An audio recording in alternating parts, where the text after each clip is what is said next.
IVF ఒక అధునాతన సంతానోత్పత్తి చికిత్స. అనేక దంపతులకు తల్లిదండ్రులు కావాలనే వారి కలను నెరవేర్చుకోవడానికి సహాయపడుతుంది. ఈ రోజే OSS ఫర్టిలిటీని సందర్శించండి.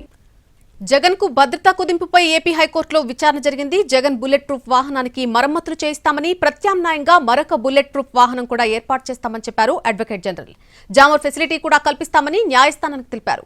ఇక దాడులకు గురయ్యే అవకాశం ఉందని భావించిన ప్రాంతాల్లో పర్యటనపై ముందే సమాచారం ఇస్తే అక్కడ బందోబస్తు, జామర్లు ఏర్పాటు చేస్తామని ప్రభుత్వం తెలిపింది. మాజీ సీఎంల భద్రతపై ఒక పాలసీ ఉండేలా ఆలోచన చేయాలని న్యాయమూర్తి సూచించారు. సమగ్ర కౌంటర్ దాఖలు కోసం తదుపరి విచారణ 3 వారాలకు వాయిదా వేసింది హైకోర్టు.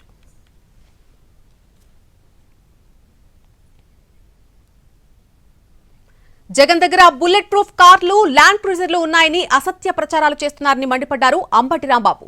మీకైతే భద్రత అవసరం, జగన్ కు మాత్రం భద్రత అవసరం లేదా అంటూ ప్రశ్నించారు. బుల్లెట్ ప్రూఫ్ కార్లు అంట, ఎందుకంటే ఇంత పచ్చి అసత్యాలను ప్రచారం చేసేటటువంటి ప్రయత్నం మీరు చేయటం చాలా దురదృష్టకరమని మనవి చేస్తున్నా. అలాగే ల్యాండ్ క్రూయిజులు అన్నారు. 10 మంది సాయుధ గార్డులతో భద్రత. అయ్యా, 10 మంది సాయుధ గార్డులతో భద్రత జగన్మోహన్ రెడ్డి గారు ఎమ్మట ఉండేది ఇద్దరు, 10 మంది కాదు. మీరు కేటాయిస్తే కేటాయించుండవచ్చు, వాళ్ళందరూ గార్డులు చుట్టుపక్కల ఉంటారు, ఇంటి చుట్టూరా.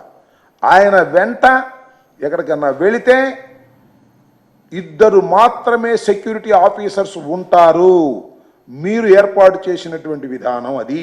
ఈ విషయాన్ని మీరు గమనించాలని మనం. మీకైతే మాత్రం చాలా భద్రత కావాలి, జగన్మోహన్ రెడ్డి గారికి అయితే మాత్రం భద్రత అవసరం లేదు అనేటువంటి పద్ధతుల్లో మీరు వ్యవహరిస్తున్నారు.